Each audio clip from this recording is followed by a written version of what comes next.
Hey guys, what's up?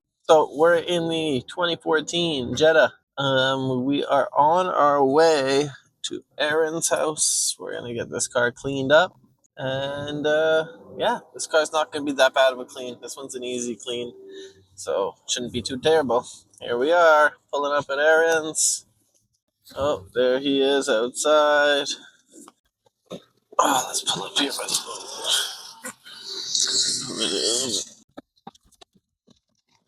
What's up? What's happening? What do you think? I think it's dirty. Maybe infested. It's very dirty, and it's potentially infested.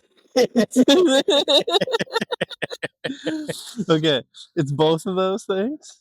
And I feel like the infestation part, they might live somewhere in there. I mean, it's not going to be hard to pressure wash them out. But like, I feel like they live in there. You could pop the hood and we could have a look. See? Oh, it doesn't even have struts. I told you. Told you. Corn cob you got there? Corn cob. They're living on a corn cob, but how did they get the corn cob in here is the question. This had a power steering top up with a sloppy power steering top up person. Other than that, actually looks mechanically clean. It is filthy as far as dirt. Filthy, but it drives very well. This looks like obviously they topped it up and somebody just spilled on it. Yeah, that's normal. But it drives. Yeah. Like or it didn't have a gas cap at one point, like some other vehicles I've heard of before. Like the Mazda.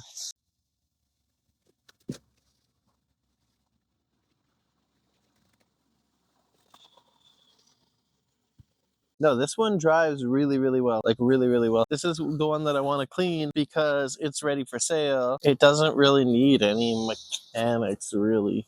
I might do brake pads just cause. I might do an oil change just cause. Guys, like, comment, and subscribe. Hit the notification thing. We're a new channel. It really helps us. Every subscriber helps us. It's the color of your oil. It's actually pretty decent. It's actually not a terrible It's really color. decent. It has a sticker, so I'm assuming. So, November 2025. What do we got going into it? Using some Cinto, which is Quebec product. This is a heavy-duty industrial degreaser. This is the less heavy-duty of them. And I'm going straight into a foam cannon for the engine shampoo. So just for the record, if I end up with a red bug infestation, you're paying Denny's bill. So first thing I'm going to do is bag up the exposed alternator. And we're going to check and see if there's any exposed connections that are facing straight up. Anything stupid, we don't really have to check that hard because it's a Volkswagen. Once we're clear with that, out comes the pump.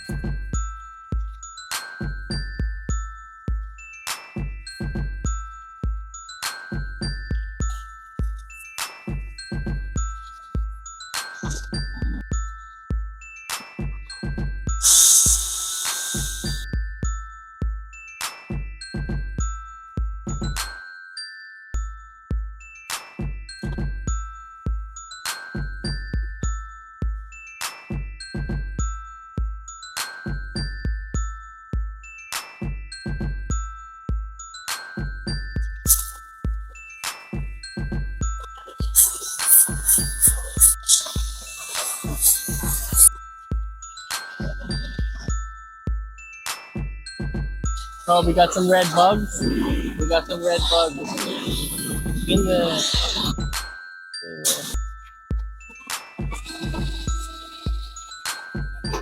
What we're doing is just a bulk water removal now, right? We blew it off with the blower. I'm going to get the compressor. We're just going to blow off all the electrical components anywhere where water doesn't really want to seep in. The target places like the ignition coil. I'm going to target places like wiring harnesses, anything that's exposed, battery terminal.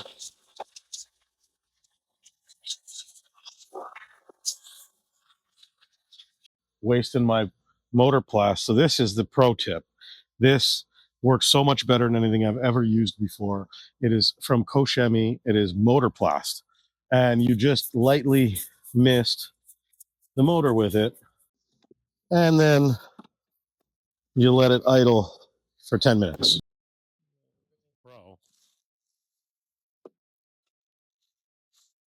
Not too bad, I would say, eh?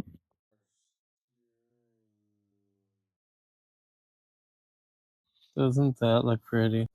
We're vacuuming.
And there we go.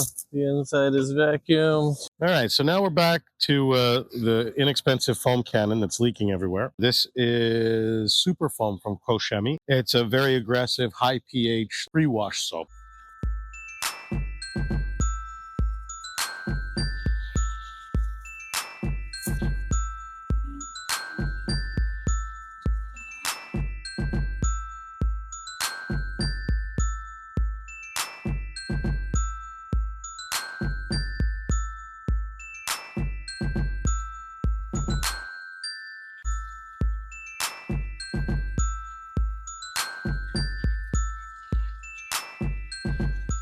All right, so now we've let the car sit for 15 minutes, 10 minutes with the foam on it.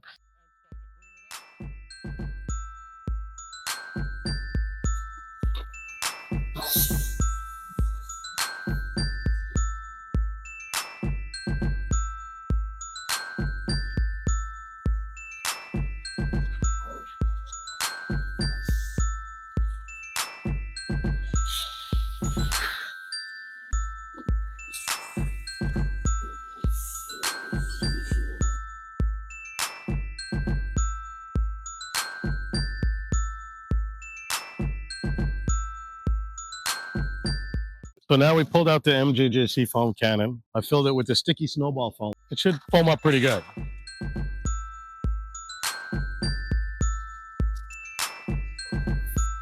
It really foamed. I pulled out the high foaming stuff for YouTube, you know?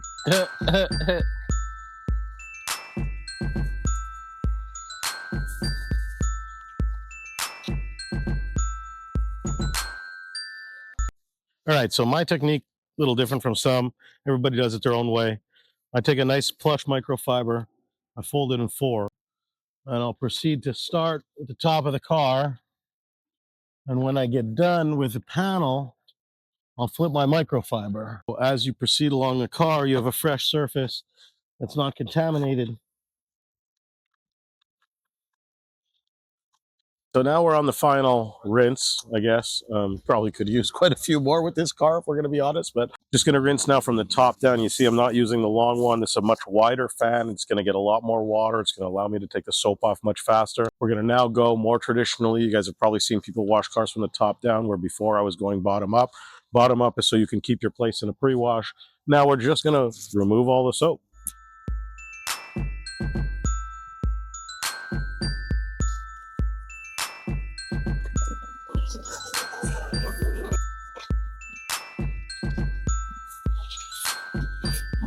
Huh? What? So I guess that means we are recording if you're making a fool out of yourself. So we're now down to the drying stage. Normally, if there was a coating on the car, we would do some air drying with the blower, the compressor, like a higher speed blower. But because the car has no coating, it hasn't seen wax in 20 years, we're just going to spray it with some bead maker. This is what's going to sell this car for Scott. This is a mix of bead maker and dream maker. He laughs, but he's going to see the car when we're done. Going to spray it on as a drying agent right now. Even on the windshield. Even on the windshield, everywhere. Going to give a little bit of a ceramic coating, not for very long. Not for very long. Not 2 weeks, 3 weeks or whatever, but it'll definitely help water, you know, trickle off the windshield in the rain and stuff like that. We're doing this because we want to give this car a little bit of a for sale luster. That's a nice word. Luster. It has not been washed. Look at the water marks that are just unremovable on this thing. Oh, yeah. They're quite... Oh, it's hideous. Oh, yeah. It's a 5-speed. First car for, like, a teenage boy. It was owned by a 86-year-old woman. No, I'm just joking. I have no idea who owned it. Got all those holes in it, and it hasn't rusted to the ground, so just wait, man. It's actually, believe it or not, going to get shinier and glossier. And the car still looks... Well, where now it's dark, so it looks great. You want to sell it at night.